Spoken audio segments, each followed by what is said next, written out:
আমাদের ব্রেইন আমাদেরকে যা বুঝে আমরা তাই বুঝি। আমাদের ব্রেইন আমাদের শরীরকে সবসময় রেস্ট দিতে চায়, কেন চায় আমি জানি না, বাট আমার ব্রেইন আমার শরীরকে সবসময় রেস্ট দিতে চায়।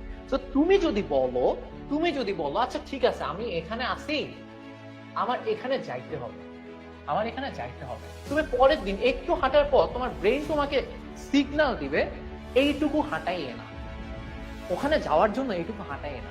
সো ওইদিকে যায় না, ওই চিন্তা বাদ দাও, ও আমি পাইতে হবে, ওটা পাইলে অনেক ভালো হবে, হ্যাং হবে, ত্যান হবে, এগুলো ভাইবো না। এগুলো ভাবলে ব্রেইন তোমাকে কখনো অত একটা ভালো সাপোর্ট দিবে না। ব্রেইন তোমাকে সাপোর্ট দিবে যখন তুমি ভয় পাবা, যে তুমি এখানে পৌঁছাতে পারবা কি। যদি ওখানে পৌঁছাতে না পারো তাইলে কি হবে, সেই ভয়টা করো যে হ্যাঁ ঠিক আছে আমি A+ পাইতে হবে, হুদাই A+ পাইতে হবে। অ্যাকচুয়ালি কি A+ পাওয়া তোমার জন্য জরুরি কিনা সেটা দেখো, A+ পাওয়া তোমার জন্য জরুরি কিনা। যদি জরুরি হয় তাহলে তুমি ওই A+ না পাইলে কি কি হবে সেই ভয়টা করো, ফিয়ার অফ ফেইলিয়ার। এন্ড সেই ভয় তোমার ব্রেইন সেই ভয়ে তোমাকে বারবার সিগন্যাল দিবে, তুমি হাঁটার পরও, বহুত হাঁটার পরও তোমার বাবার মুখে বারবার তোমার মাথায় এই সিগন্যাল আসবে, ওয়াজ দ্যাট এনাফ। মানে তুমি যতটুকু হাঁটছো এটা কি আসলে এনাফ ছিল? আমি কি আসলে এটা দিয়ে আমার ওইটা আটকাইতে পারবো? আমি কি মানে আমার ফেইলিয়ার আটকাইতে পারবো এটা দিয়ে? এই ভয়ে ভাই, এই ভয়ে আমি পরীক্ষার আগে, এসএসসির জাস্ট 1 মাস আগে আমি 2 ঘন্টাও ঘুমাইতে পারতাম না। আমি ঘুমাইতাম, আমি কি আগে পাশে স্বপ্ন দেখে উঠে যায় পড়তে A+ না পাইলে হলি ক্রসে অ্যাডমিশন নিতে পারবো না। হ্যাঁ এটাই বলতেছি, ভয় করো, তোমার ভয়, fear is the biggest drive. এইটাই তোমাকে ড্রাইভ করবে এমন দিকে, মানে তোমাকে ও হচ্ছে ডেসপারেট করে ফেলবে।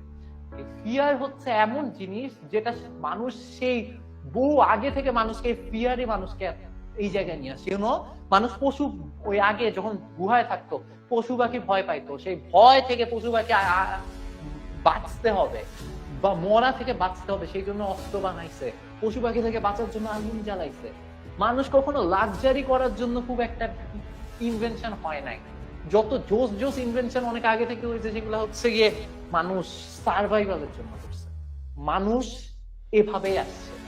ইনফ্যাক্ট অনেক রিলিজিয়ান এমনি ক্রিয়েট হয়েছে, অনেক রিলিজিয়ান মানুষের ভয় থেকে ক্রিয়েট হয়েছে। মানুষ পাহাড়কে ভয় পাইতো, মানুষ ওই জায়গায় সমুদ্রকে ভয় পাইতো, ওই মানুষ ওই জায়গায় সমুদ্রের পূজা শুরু করছে। মানুষ পাহাড়কে ভয় পাইতো, পাহাড়ের পূজা শুরু করছে। বৃষ্টিকে ভয় পাইতো, মেঘ বৃষ্টির পূজা শুরু করছে। That's it. মানুষ ভয় থেকেই সব করে। এটাই আমরা আমরা আমরা এমনই, কিছু করার নাই। বোঝা গেছে? সো ভয় করো ফেইলিয়ারকে, কি হইতে পারে। আই হোপ ভালো হবে ইনশাল্লাহ। এক্স্যাক্টলি এখানে একটা জিনিস বলতেছি, কখনো নিজে যাই করতেছো, যতই কষ্ট করতেছো, স্যাটিসফাইড হয়ে না। আরেকটা জিনিস, এই একটা জিনিস মনে রাখো, সারা জীবন ভালো করবা। একটা জিনিস, নিজে যাই করতেছো কখনো নিজের উপর স্যাটিসফাইড হয়ে না। আমি তো অনেক করে ফেলছি, এই জিনিসটা কখনো আইনো না। তাইলে প্রথম দিন যদি 20 ঘন্টা পড়ার পর তোমার এই স্যাটিসফ্যাকশন আসে, আস্তে আস্তে এটা কমতে থাকবে। একদিন দেখবা তুমি 2 ঘন্টা পরে অনেক ভাবতেছ আমি তো অনেক করছি। নিজের উপর নিজে কখনো স্যাটিসফাইড হয় না।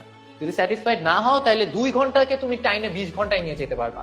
2 ঘন্টা পরে স্যাটিসফাইড হও না, পরের দিন 3 ঘন্টা পড়ছো, তারপর 4 ঘন্টা পড়ছো, তুমি 20 ঘন্টায় নিয়ে যেতে পারবা। বাট যদি স্যাটিসফাইড হওয়া শুরু করো, 20 ঘন্টা নাইমে 2 ঘন্টায় চলে আসবে। ওকে, ঠিক আছে।